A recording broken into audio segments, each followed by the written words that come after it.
My cultural disconnect has definitely impacted my current art block. It's kind of this impossible situation where I want to make the art, but I feel like it's also, I'm using it as a procrastination tool. So do I get the first art piece or what? Kia ora, I'm Toy. A few years ago, I put on 80 kgs in 6 months. It was the sickest I've been physically and mentally. Then I met Pab. Personal trainer, nature lover, free spirit, and wild beast. In just a year, he helped me drop 50 kgs. I was looking more like my handsome self on the outside, but on the inside, I was still fucked.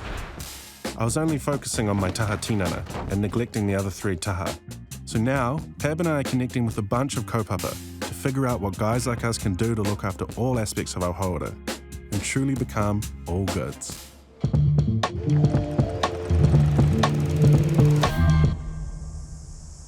Gonna do a few of these. And then we'll go adiā. How many?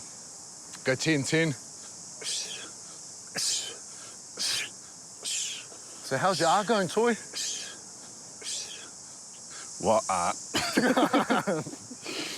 I don't know. It's not going. Stagnated a little bit. I feel like I've hit the wall. With a creative block or a block within yourself? I think a bit of both. Oh, got the double whammy. My well-being and creativity are pretty intrinsically linked. I can be at my lowest or even lower if I don't have a project that I'm passionate about driving me. The project I'm working on at the moment is a netted canvas made out of the fibres extracted from korari and paint made from uku I've harvested. But my insecurity about some of the cultural elements is holding me back. I'm just struggling to, like, feel justified doing it. And I feel confident with the flax, the korari side, just because Mum's got that connection, and so I can go up and learn from her. Yep. And, you know, she can show me how to harvest and what the tikanga is and how to extract the muka. But then when it comes to the, like, the gathering of the uku to make the paint. What's the uku? The clay. Yep. I don't have that connection. Like, I feel like stuck, which has kind of put me in this weird space where it's this thing I really want to do, but I also, like, feel like I can't. Could you make your own tikanga runner, or you want to keep it very a process that you have within yourself? I feel like it's one of those things where you probably want to know the rules first before you break them. I feel like that's making me paralyzed about moving forward, and then that's creating the art block. So yeah, I don't really know what to do about it.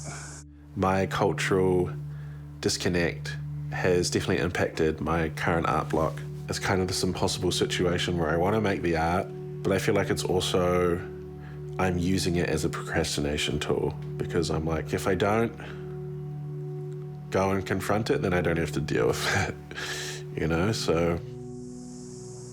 I guess in all of this, that's the most beautiful place to start, is that ground zero, and start to discover and explore, and it's a great opportunity to learn. And I guess, I mean, going home to Mum and having a chat with her will create some peace within you, yeah.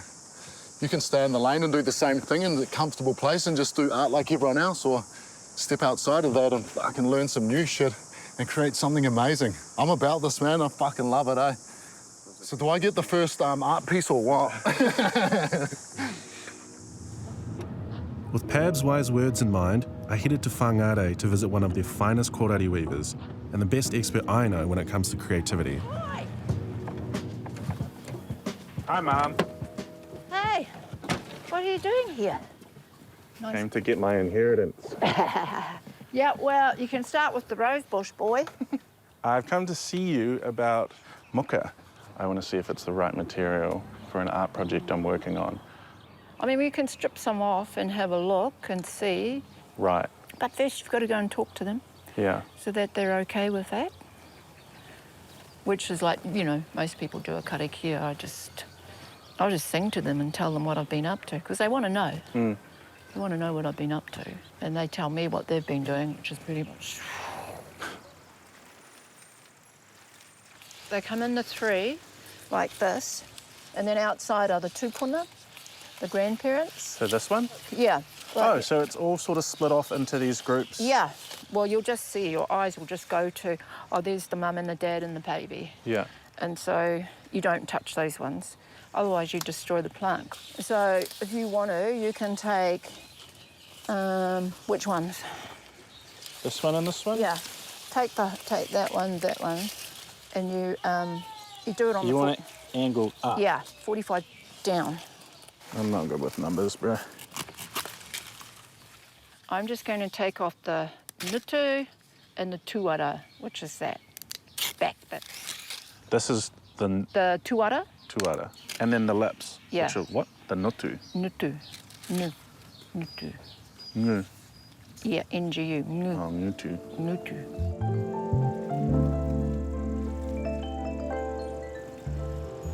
If I was to paint on top of muka, how do you feel about that? What's the thing? What's the big thing about it? I suppose I feel a bit funny because it's not like I'm doing traditional art.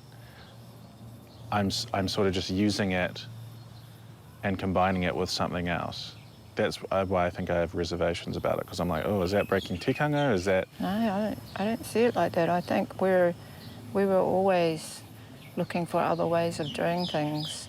If you are working with the uku and the muka in a way that, which you are going to be recording stories, there's not a problem with that toy. With the clay, it feels like I don't have that connection and I don't feel confident enough going out on my own and harvesting because I'm worried that I'll like do the wrong thing or...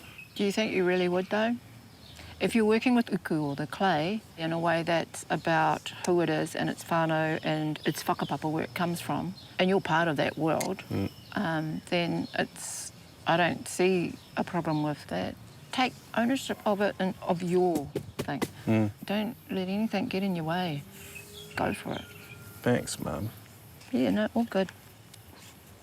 All goods. So, oh yeah, all goods. So what, we're going to go and dig something up now? Talking with Mum gave me the confidence that if I'm gathering uku with the right intentions, then I'm not breaking tikanga.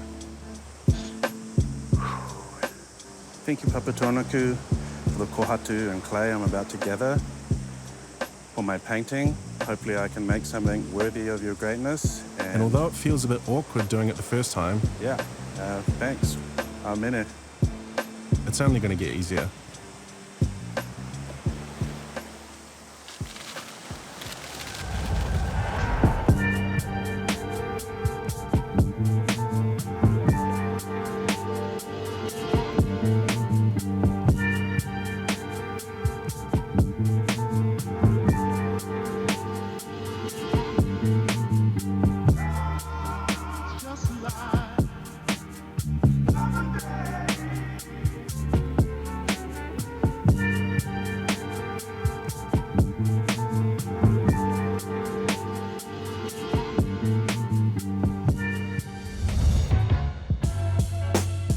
Making the art piece, I feel like I was able to shed some of my feelings of inadequacy and accept that actually I can do this and I'm allowed to do it, which is nice because I'd feel like I'd been stuck in such a rut and there was more to it than just the feelings of cultural inadequacy. I just didn't feel like there was a spark or there was something to push me, but now I want to give that art piece a whole series. I'm excited to make more stuff like that. Kia ora, everyone. Thank you all for coming. I feel like everybody sort of knows that I've been working on a documentary with Pab. The name is ALLGOODS, and it's sort of about an exploration of hauora and how you can maintain it in this like crazy, crazy time. This art piece here that I've been working on is kind of like a documentation of that journey. And this sort of represents my journey because I like to think of like the rain cycle where you start off in the ocean and then there's like the precipitation and you go up into the clouds and then you're rained down. And every time you sort of go through that journey, you're rained down in a different spot. And I feel like that's kind of what me and Pab, this journey's been like, you know? Every time we're thrown into a different place, we take on this different knowledge and we learn this different thing, so yeah. Just want to take a moment to acknowledge Toi. Because to put your balls out on the line like this and expose every part of yourself and all that you've been through on cameras for other people to watch is a courageous thing for a man to do, especially while dealing with whatever's going on in here. So for Toi to be able to come in here into the space and do what he's done and own it and sort of, yeah, flourish along this journey, it's been a beautiful thing to witness. Fucking makes me happy to watch my brother slowly step into himself, I guess. Do you know what a flower looks like before it opens up? Toi came like that. And I guess over the years that I've been working with him, slowly he's opened himself up and we can start to see him, the essence of who he is, the beauty of his flower, the beauty of the being that he is. I love you and I fucking really appreciate working alongside you, and I think that all of us in this room need to support other people to be themselves because we've fucking suppressed ourselves for too long, and that's how we end up fucked and depressed. So I think if we can always welcome new people into our lives, or when we meet new people, we meet them with an open heart and accept them for who they are because we don't know what they've been through. Yeah, I don't know what I was gonna say. Thank you very much. Being on this journey has opened up my world. Welcome back, brother. Starting back with the riffraff has reignited my desire for movement and exercise. Wow, this place is dope. Visiting Papatūānuku Kōkiri taught me to look at kai and community in a different way. Spending time with Soften Up Bro and Creative Taro gave me the courage to be more vulnerable around my mates and whānau while allowing them to be vulnerable too.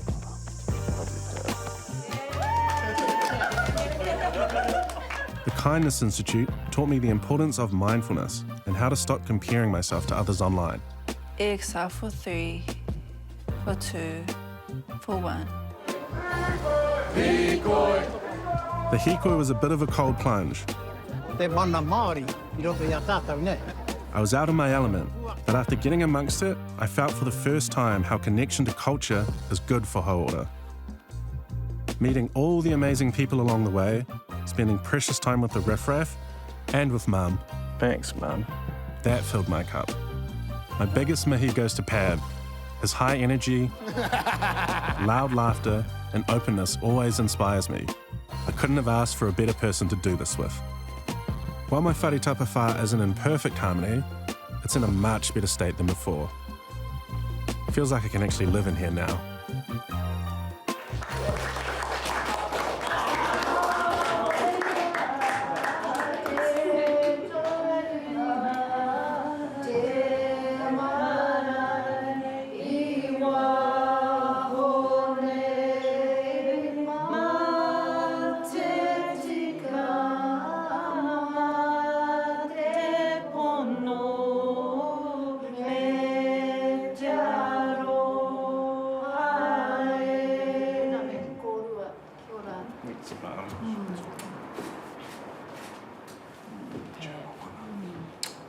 Thank you for trusting me with your son.